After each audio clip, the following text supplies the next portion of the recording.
श्री शिव रक्षा स्तोत्र। नमस्कार दोस्तों, धार्मिक मान्यता है कि भगवान शिव की पूजा करने से मनोवांछित फल की प्राप्ति होती है। विवाहित महिलाओं को सुख और सौभाग्य प्राप्त होता है, वहीं अविवाहित महिलाओं को पुरुषों को शीघ्र शादी के योग भी बनने लगते हैं। तो चलिए आज सोमवार के दिन हम देवों के देव महादेव और माता पार्वती की विशेष पूजा अर्चना के साथ इस शिव रक्षा स्तोत्र का 11 पाठ करते हैं। श्री गणेशाय नमः।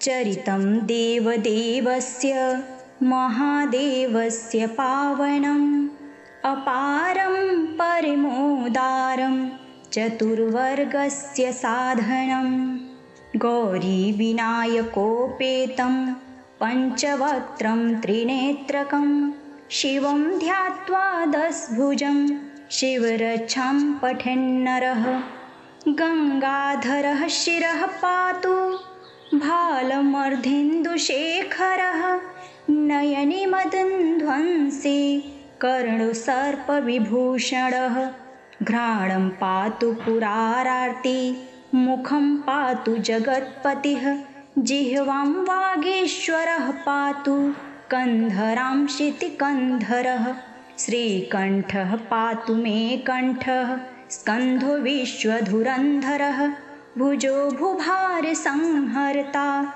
करो पातु पिनाग्ध्रिक हृदयं शंकरः पातु जठरं गिरिजापतिः नाभिं मृत्युंजयः पातु कटिव्याघ्रजिनाम्बरः सक्थिनी पातु दीनार्त शरणागत वत्सलः उरुमहेश्वरः पातु जानुनी जगदीश्वरः जंघे पातु जगत्कर्ता गुल्फ पातु गणाधिपः चरणकरुणा सिन्धुः सर्वांगिनी सदाशिवः एतां शिवबलोपेतां रक्षां यः सुकृती पठेत् स भुक्त्वा सकलान् कामान् शिवसायुज्यमाप्नुयात्। गृहभूतपिशाचाश्च आद्यस्त्रैलोक्य विचरन्ति ये दुराद आशु पलायन्ते शिवनामाभिरक्षणात्। गृहभूतपिशाचाश्च आद्यस्त्रैलोक्ये विचरन्ति ये दुरादयाशु पलायन्ते शिवनामाभिरक्षणात्। अभयं करनामेदं कवचं पार्वतीपतेः भक्त्या बिभर्ति यः कंठे तस्य वश्यं जगत्त्रयम्। इमां नारायणः स्वप्ने शिवरक्षां यथादिशत् प्रातरुत्थाय योगीन्द्रो याज्ञवल्क्यस्तथा लिखत्। श्री गणेशाय नमः। चरितं देवदेवस्य महादेवस्य पावनम् अपारं परमोदारं चतुर्वर्गस्य साधनम् गौरी विनायकोपेतं पंचवक्त्रं त्रिनेत्रकं शिवं ध्यात्वा दशभुजं शिवरक्षां पठन्नरः गंगाधरः शिरः पातु भालमर्धेन्दुशेखरः नयने मदनध्वंसी कर्णसर्पविभूषणः घ्राणं पातु पुरारार्ति मुखं पातु जगत्पतिः जिह्वां वागीश्वरः पातु कंधरां शितिकंधरः श्रीकंठः पातु मे कंठः स्कंधो विश्वधुरंधरः भुजो भुभार संहर्ता करो पातु पिनाग्ध्रिक हृदयं शंकरः पातु जठरं गिरिजापतिः नाभिं मृत्युंजयः पातु कटिव्याघ्रजिनाम्बरः सक्थिनी पातु दीनार्त शरणागत वत्सलः उरुमहेश्वरः पातु जानुनी जगदीश्वरः जंघे पातु जगत्कर्ता गुल्फ पातु गणाधिपः चरणकरुणा सिन्धुः सर्वांगिनी सदाशिवः। एतां शिवबलोपेतां रक्षां यः सुकृती पठेत् स भुक्त्वा सकलान् कामान् शिवसायुज्यमाप्नुयात्। गृहभूतपिशाचाश्च आद्यस्त्रैलोक्य विचरन्ति ये दुराद आशु पलायन्ते शिवनामाभिरक्षणात्। गृहभूतपिशाचाश्च आद्यस्त्रैलोक्ये विचरन्ति ये दुराद आशु पलायन्ते शिवनामाभिरक्षणात्। अभयं करनामेदं कवचं पार्वतीपतेः भक्त्या बिभर्ति यः कण्ठे तस्य वश्यं जगत्त्रयम्। इमां नारायणः स्वप्ने शिवरक्षां यथादिशत् प्रातरुत्थाय योगीन्द्रो याज्ञवल्क्यस्तथालिखत्। श्रीगणेशाय नमः। चरितं देवदेवस्य महादेवस्य पावनम् अपारं परमोदारं चतुर्वर्गस्य साधनं। गौरीविनायकोपेतं पञ्चवक्त्रं त्रिनेत्रकं शिवं ध्यात्वा दशभुजं शिवरक्षां पठन्नरः। गङ्गाधरः शिरः पातु भालमर्धेन्दुशेखरः नयने मदनध्वंसी कर्णोसर्पविभूषणः। घ्राणं पातु पुरारार्ति मुखं पातु जगत्पतिः जिह्वां वागीश्वरः पातु कन्धरां शितिकन्धरः। श्रीकण्ठः पातु मे कण्ठः स्कन्धो विश्वधुरन्धरः भुजो भुभारसंहर्ता करो पातु पिनाग्ध्रिक। हृदयं शङ्करः पातु जठरं गिरिजापतिः नाभिं मृत्युञ्जयः पातु कटिव्याघ्रजिनाम्बरः। सक्थिनी पातु दीनार्त शरणागतवत्सलः उरुमहेश्वरः पातु जानुनी जगदीश्वरः। जङ्घे पातु जगत्कर्ता गुल्फ पातु गणाधिपः चरणकरुणासिन्धुः सर्वाङ्गिनी सदाशिवः। एतां शिवबलोपेतां रक्षां यः सुकृती पठेत् स भुक्त्वा सकलान् कामान् शिवसायुज्यमाप्नुयात्। गृहभूतपिशाचाश्च आद्यस्त्रैलोक्य विचरन्ति ये दुराद आशु पलायन्ते शिवनामाभिरक्षणात्। गृहभूतपिशाचाश्च आद्यस्त्रैलोक्ये विचरन्ति ये दुराद आशु पलायन्ते शिवनामाभिरक्षणात्। अभयं करनामेदं कवचं पार्वतीपतेः भक्त्या बिभर्ति यः कण्ठे तस्य वश्यं जगत्त्रयम्। इमां नारायणः स्वप्ने शिवरक्षां यथादिशत् प्रातरुत्थाय योगीन्द्रो याज्ञवल्क्यस्तथालिखत्। श्रीगणेशाय नमः। चरितं देवदेवस्य महादेवस्य पावनम् अपारं परमोदारं चतुर्वर्गस्य साधनं। गौरीविनायकोपेतं पञ्चवक्त्रं त्रिनेत्रकं शिवं ध्यात्वा दशभुजं शिवरक्षां पठन्नरः। गङ्गाधरः शिरः पातु भालमर्धेन्दुशेखरः नयने मदनध्वंसी कर्णोसर्पविभूषणः। घ्राणं पातु पुरारार्ति मुखं पातु जगत्पतिः जिह्वां वागीश्वरः पातु कन्धरां शितिकन्धरः। श्रीकण्ठः पातु मे कण्ठः स्कन्धो विश्वधुरन्धरः भुजो भुभारसंहर्ता करो पातु पिनाग्ध्रिक। हृदयं शङ्करः पातु जठरं गिरिजापतिः नाभिं मृत्युञ्जयः पातु कटिव्याघ्रजिनाम्बरः सक्थिनी पातु दीनार्त शरणागतवत्सलः उरुमहेश्वरः पातु जानुनी जगदीश्वरः जङ्घे पातु जगत्कर्ता गुल्फ पातु गणाधिपः चरणकरुणासिन्धुः सर्वाङ्गिनी सदाशिवः एतां शिवबलोपेतां रक्षां यः सुकृती पठेत् स भुक्त्वा सकलान् कामान् शिवसायुज्यमाप्नुयात् गृहभूतपिशाचाश्च आद्यस्त्रैलोक्ये विचरन्ति ये दुराद आशु पलायन्ते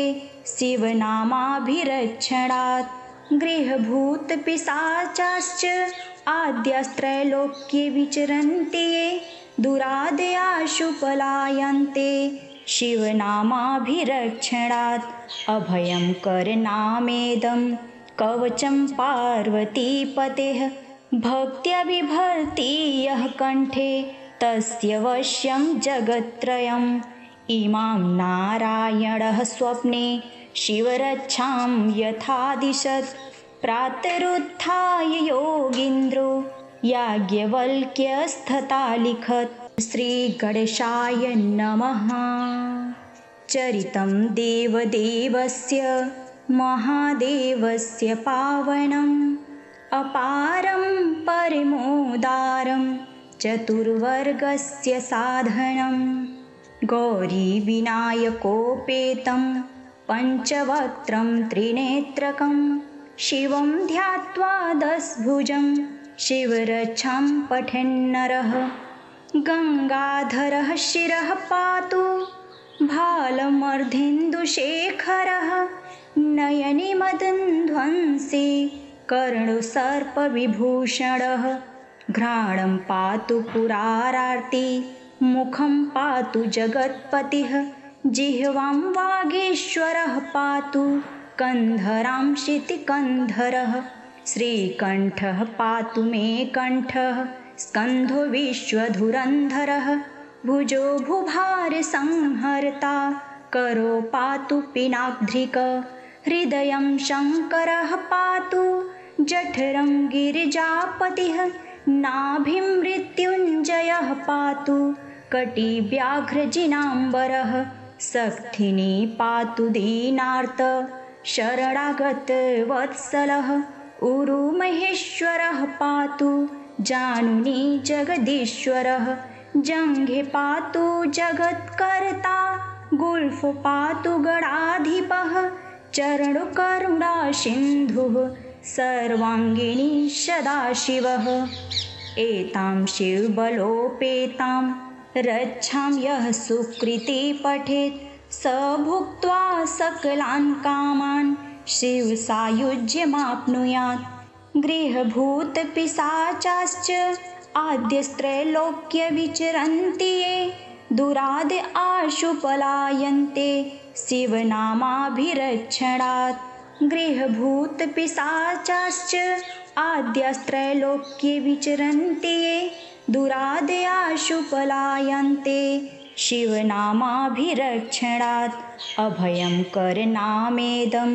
कवचं पार्वतीपतेः भक्त्या बिभर्ति यः कण्ठे तस्य वश्यं जगत्त्रयम् इमां नारायणः स्वप्ने शिवरक्षां यथादिशत् प्रातरुत्थाय योगीन्द्रो याज्ञवल्क्यस्तथालिखत् श्रीगणेशाय नमः।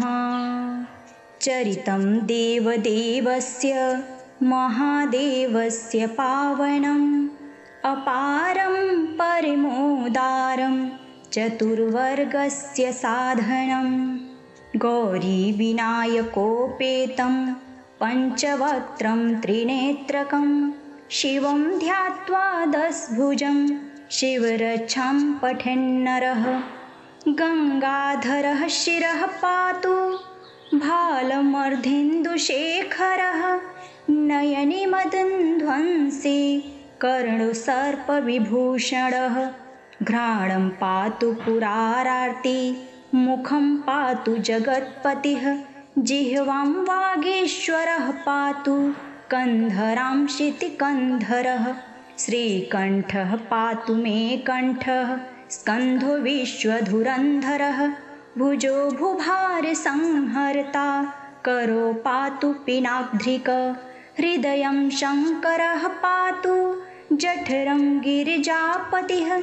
नाभिं मृत्युञ्जयः पातु कटिव्याघ्रजिनाम्बरः। सक्थिनी पातु दीनार्त शरणागतवत्सलः। उरुमहेश्वरः पातु जानुनी जगदीश्वरः। जङ्घे पातु जगत्कर्ता गुल्फ पातु गणाधिपः। चरणकरुणासिन्धुः सर्वाङ्गिनी सदाशिवः।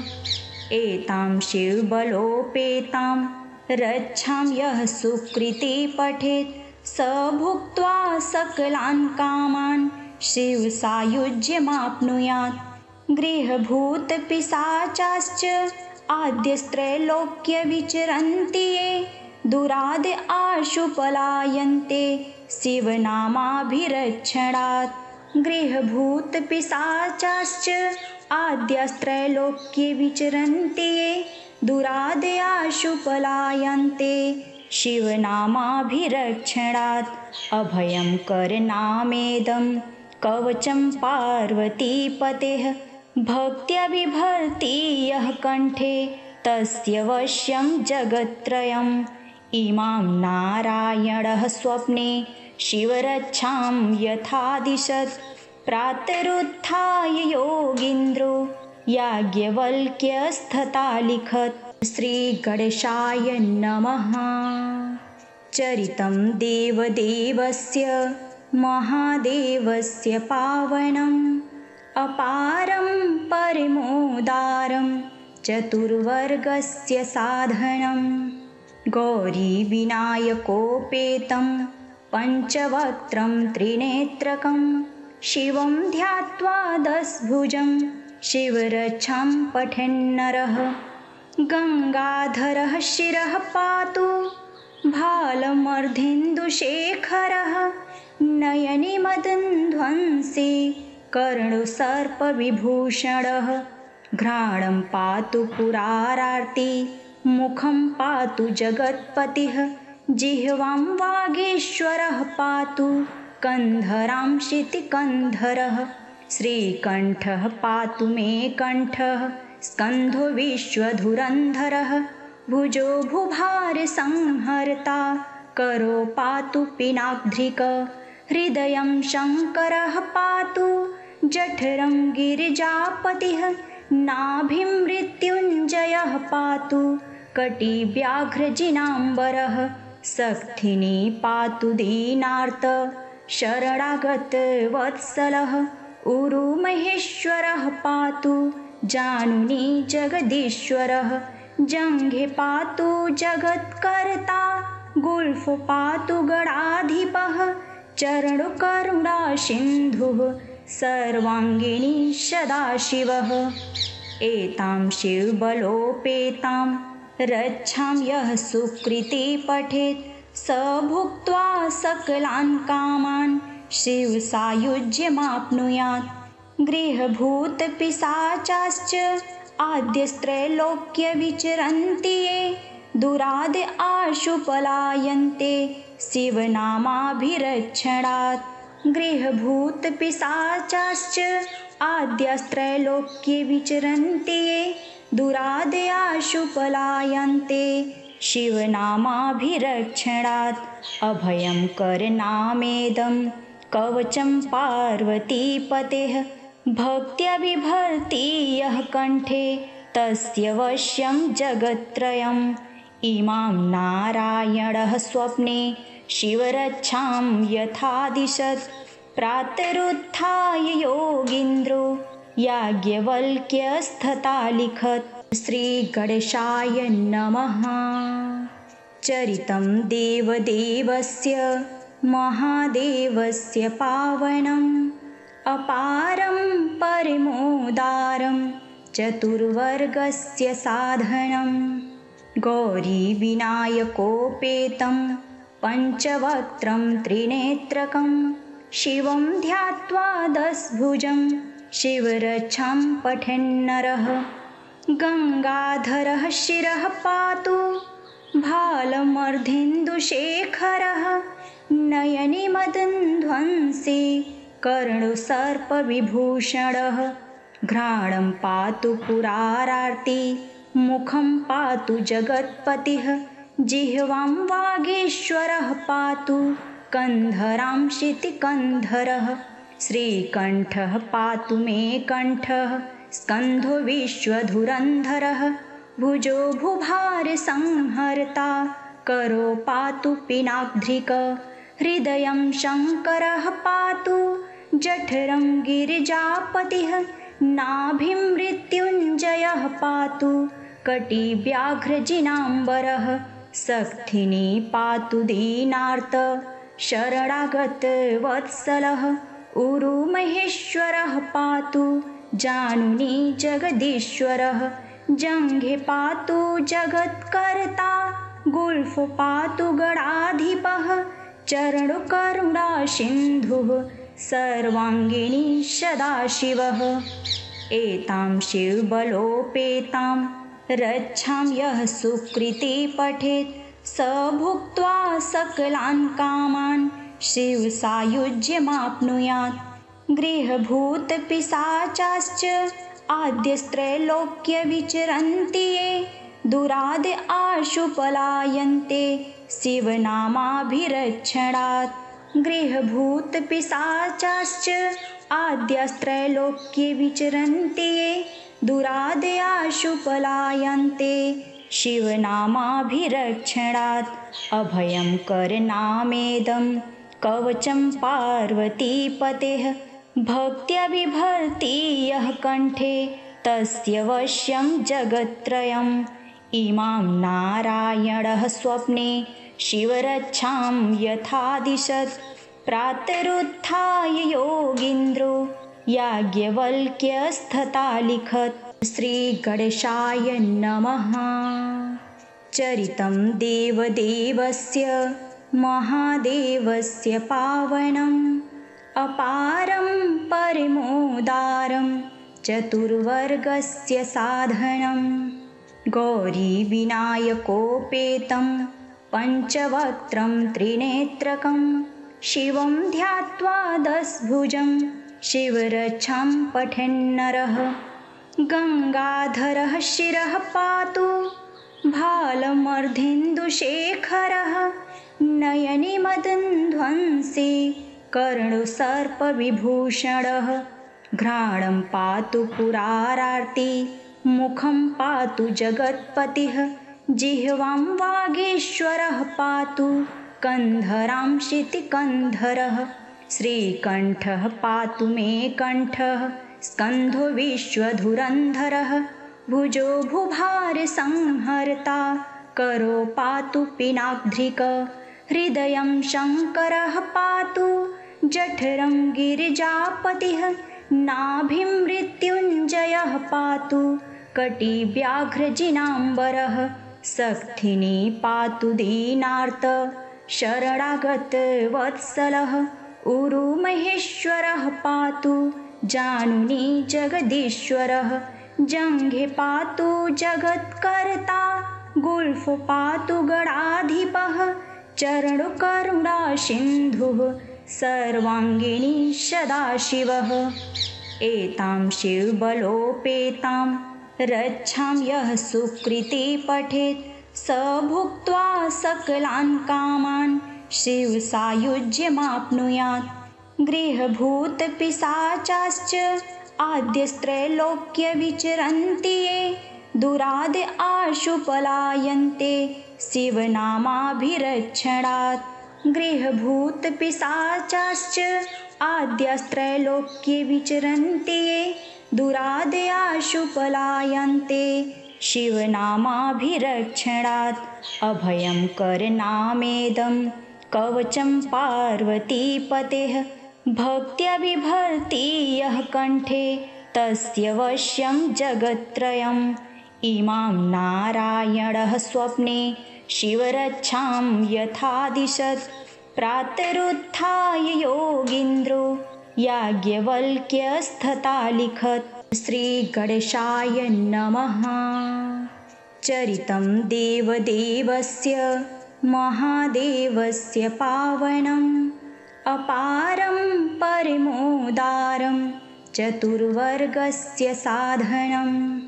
गौरीविनायकोपेतं पञ्चवक्त्रं त्रिनेत्रकं शिवं ध्यात्वा दशभुजं शिवरक्षां पठन्नरः। गङ्गाधरः शिरः पातु भालमर्धेन्दुशेखरः नयने मदनध्वंसे कर्णोसर्पविभूषणः। घ्राणं पातु पुरारार्ति मुखं पातु जगत्पतिः जिह्वां वागीश्वरः पातु कन्धरां शितिकन्धरः। श्रीकण्ठः पातु मे कण्ठः स्कन्धो विश्वधुरन्धरः। भुजो भुभारसंहर्ता करो पातु पिनाग्ध्रिक। हृदयं शङ्करः पातु जठरं गिरिजापतिः नाभिं मृत्युञ्जयः पातु कटिव्याघ्रजिनाम्बरः। सक्थिनी पातु दीनार्त शरणागतवत्सलः। उरुमहेश्वरः पातु जानुनी जगदीश्वरः। जङ्घे पातु जगत्कर्ता गुल्फ पातु गणाधिपः। चरणकरुणासिन्धुः सर्वाङ्गिनी सदाशिवः। एतां शिवबलोपेतां रक्षां यः सुकृती पठेत् स भुक्त्वा सकलान् कामान् शिवसायुज्यमाप्नुयात्।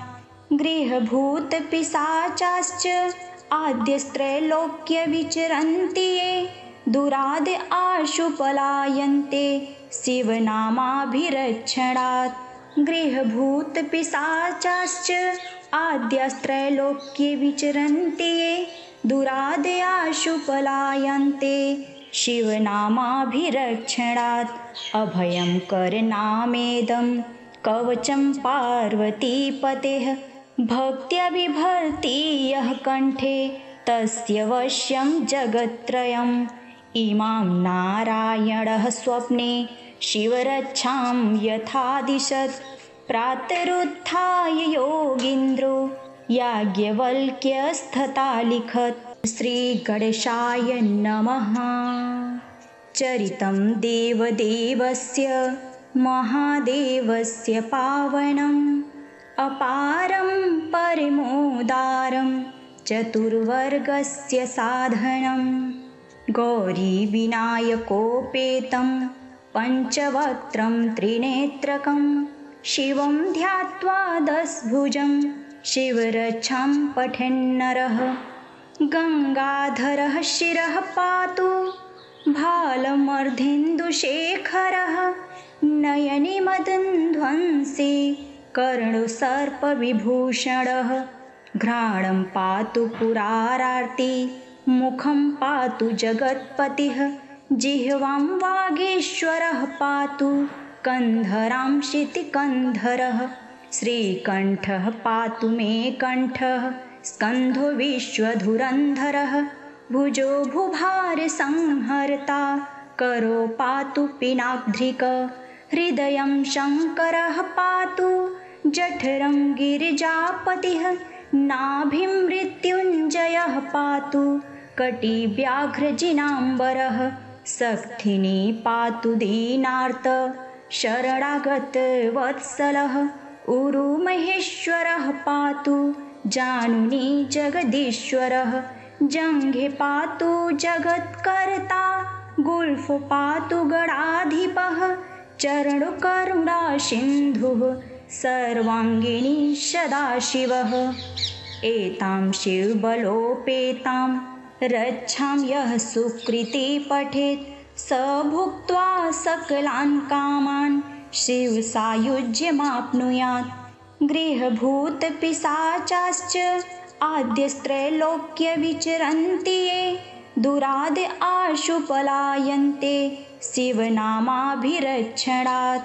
गृहभूतपिशाचाश्च आद्यस्त्रैलोक्ये विचरन्ति ये दुरादयाशु पलायन्ते शिवनामाभिरक्षणात् अभयं करनामेदं कवचं पार्वतीपतेः भक्त्या बिभर्ति यः कण्ठे तस्य वश्यं जगत्त्रयम् इमां नारायणः स्वप्ने शिवरक्षां यथादिशत् प्रातरुत्थाय योगीन्द्रो याज्ञवल्क्यस्तथा लिखत् इति श्री शिवरक्षास्तोत्रं सम्पूर्णम्।